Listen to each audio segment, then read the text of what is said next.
When you're designing a mobile app, spacing is one of the hardest things to get right, and it's one of the biggest differences between junior designers and senior designers who have mastered the art of spacing. So in this video, I'm going to show you a couple tips and tricks to help you become a master of spacing in mobile UI design.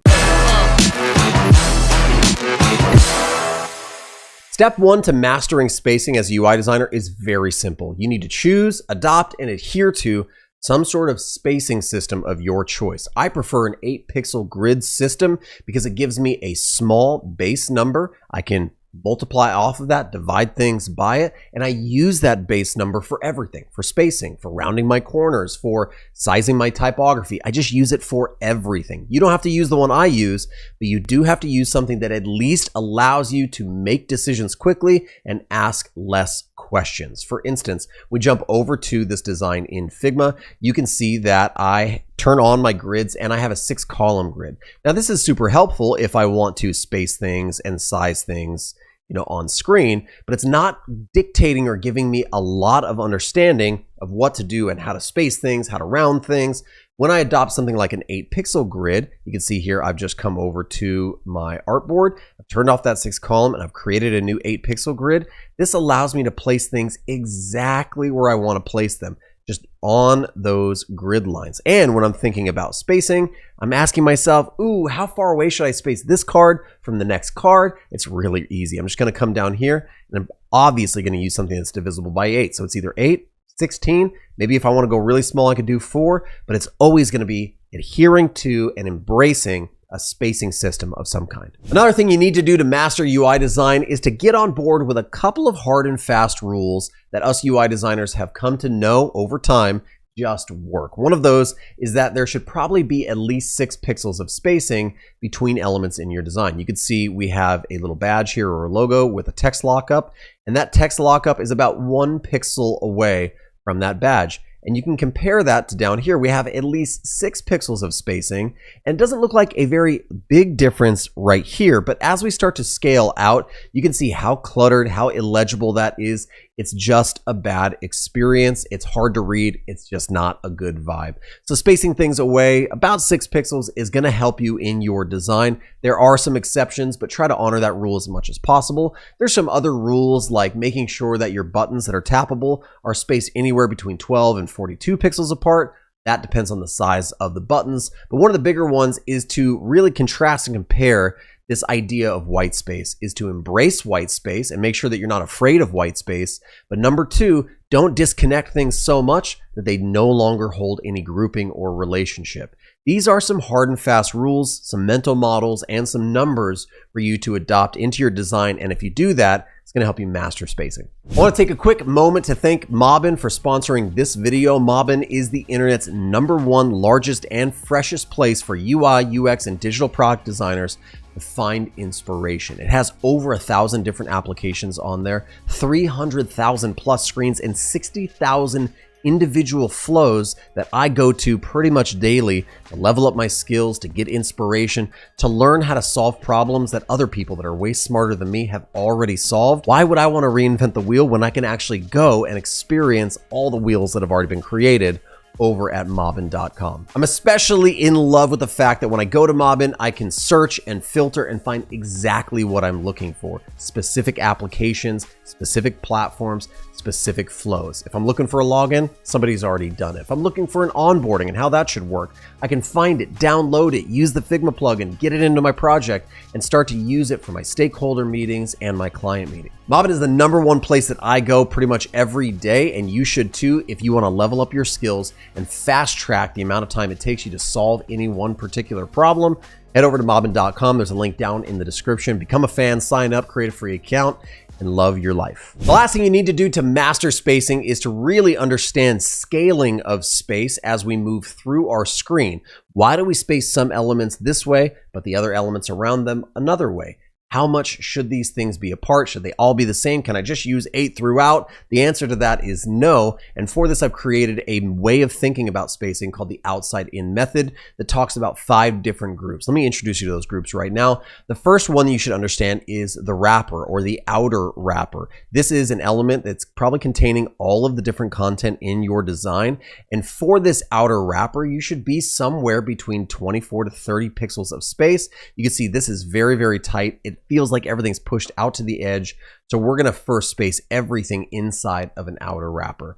Number 2, then you have containers. Those containers should actually encapsulate different sections of your application. So here you can see we have a grouping of full-time jobs. We have another grouping of freelance jobs, and each of these groupings contain cards and rows, titles, and iconography. Because of that, we can start to put them in their own sections and start to figure out how far should this title be from these individual cards. And that is how we can start to contain elements into these larger groupings. Next, you have your actual groups. These are groupings of like items, reused components. Here we have a series of cards.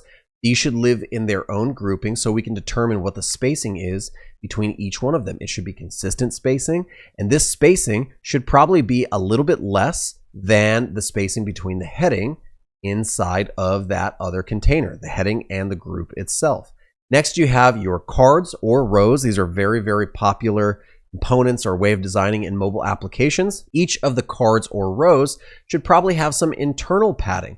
So how far away is this row of content from the copy in the middle and the copy itself from all the controls at the bottom? We probably need to establish some sort of rhyme or reason, and it's probably less than the spacing in between the cards. If we have 8 here, this should probably be either 8 or 6, potentially, maybe even a little bit less.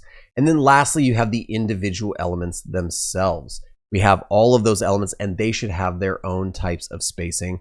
And again, we're going to adhere to that principle of spacing things in a way where we embrace white space, but not so much where we lose proximity. And this is a give and take, a playful experience where you can start adhering to the rule set, but experimenting slightly to get different effects. But if we have that rule set, we have that understanding, then what I'm about to show you becomes incredibly easy. You can see we have a before and after of the same design. Here's what we did. We applied a wrapper to our design. That was that first outer wrapper container. And inside of that wrapper, we've given it 24 pixels of padding. A lot of times people will use 30. That's fine too. That's nice and spacious and airy.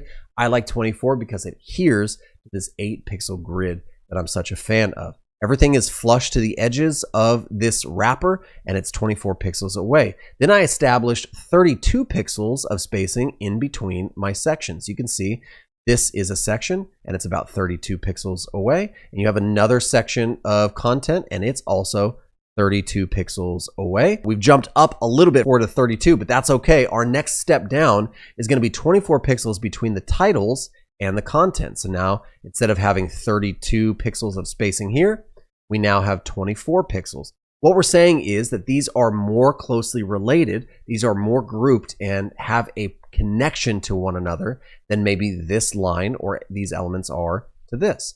So my title directly relates here. It needs to be closer to the cards than this career tag is to the title itself. So we're going from the outside in. Next, we're going to do 16 pixels of spacing inside of the cards. So we have our actual cards here, and this section is about 16 pixels away.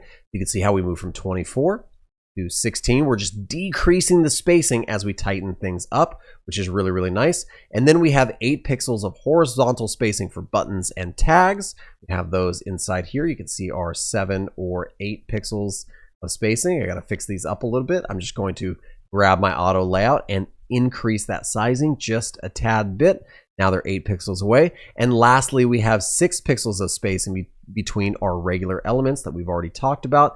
That feels really good. Now again, we do have some elements pushed over to the right-hand side, and that's a stylistic choice to disperse information. But so much of this design that I've recreated is now adhering to these spacing rules that we've talked about. And it's just much cleaner. You can tell that this full-time tag relates to, or label, excuse me, relates to these cards, but it doesn't necessarily relate to the next section. Everything is really laid out spacious. I'm embracing white space, but there's still connection between the elements. Now, this is why auto layout is so huge in Figma, why you should adhere to a system of some kind, but that's it. If you can adhere to those rules, you can really start to master your spacing and you can design much quicker, much more efficiently, and much more beautifully. Thanks for watching this video. If you enjoyed it, make sure you leave a thumbs up, subscribe to the channel, and ring the bell so you know when more UI design content comes out. If you have any questions, leave those down in the comments and check the description for some awesome links, like a link to Mobbin where you can find tons of design inspiration, examples of good spacing,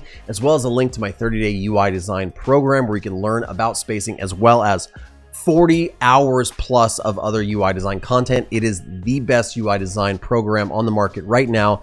Highly encourage you to check those links out down in the description. And if you're looking for more content, definitely check out the videos that are posted somewhere around here, and we'll see you in the next one.